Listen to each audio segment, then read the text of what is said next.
Mike Bohn here at UFC X Radio Row with Holly Holm. You know who she is, the former UFC champ. Holly, how's the day going so far? It's been great, When it's not fight week, it's sure a lot easier to be able to engage with the fans. So when it's fight week and we're so focused on our fight, it's a little harder. But it's great to kind of just embrace the fans and be able to connect with them. Yeah, do you feel the love?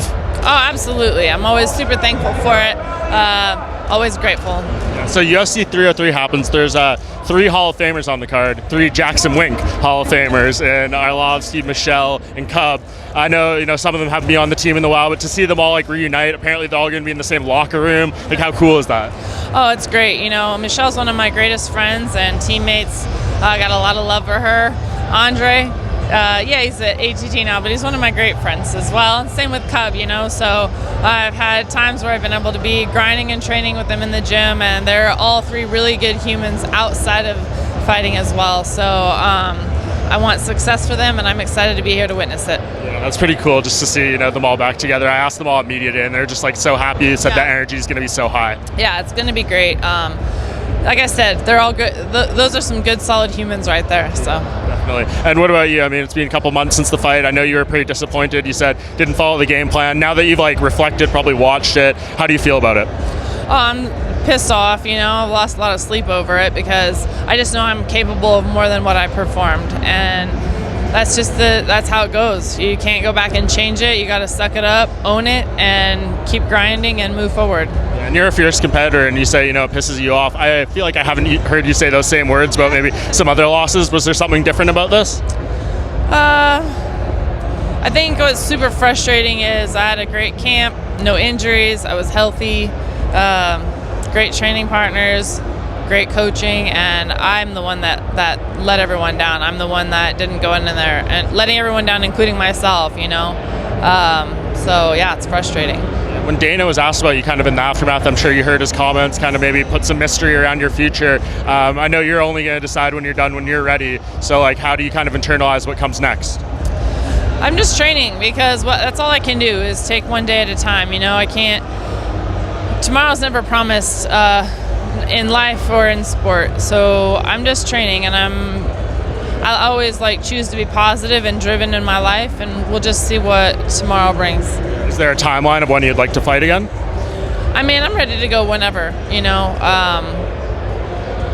I definitely am not ready to be done fighting. I know I'm still healthy and capable. I'm just mad that I haven't performed. How do you see the division shaking out right now? It sounds like Juliana and Raquel are going to fight in October. Kayla's going to fight someone else, maybe in a title eliminator. Who do you think kind of comes out of that 3-way when they ultimately fight each other? I don't know. I'm just curious to watch it, I don't really have any predictions. I think anything can happen. It's part of the reason why it's maybe so hard to walk away as you look at Raquel, the champion, you have those 2 wins over, and you're like, God, if the timing was better for me, this would be different.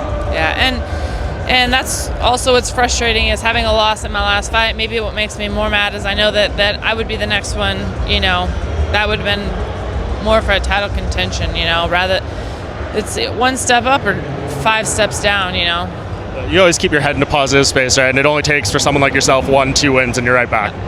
Absolutely. I think that it's 90% of fighting is mental, and the other 10% is a lot, the conditioning and the skill.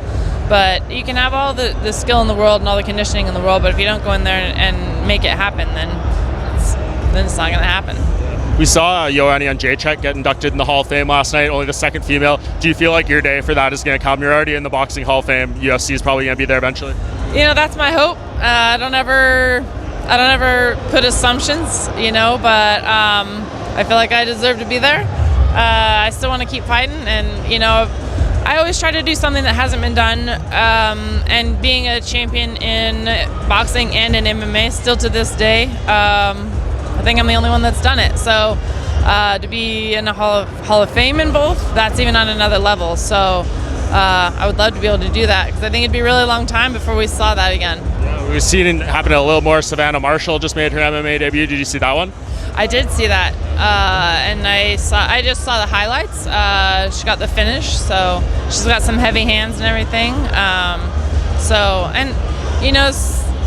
to get the highest level of champion, though, the highest level of world champion is one thing, and also, to be like Hall of Fame is also another thing. So I like to watch it, and I root for all fighters to push the limits and make things happen. So we'll see what happens with them. If you did get that Hall of Fame induction, who would induct you? Would it be your manager, Lenny, or maybe Mike Winklejohn? Who do you think would get the honors of doing that speech to bring you up there? Gosh, that'd be really hard. I think it'd be hard because I love them both the same. I'd probably have to go with my coach just because he's even been there since longer. He's the one that ran me even through my amateur career before I even became a pro. And Lenny was my promoter as a pro boxer, so I think I'd have to go with who's been there since day one. So Lenny's still been my day one, don't get me wrong, but Mr. Winklejohn, even before that, I was still in high school, so nobody's been there. And also the hours that are actually like experienced together in a camp and in a gym, it's really hard to explain that kind of connection. So I love that. We'll appreciate the time, Holly. Hopefully we see you in there sooner than later. It's always a treat to speak with you. Thank you. Appreciate you.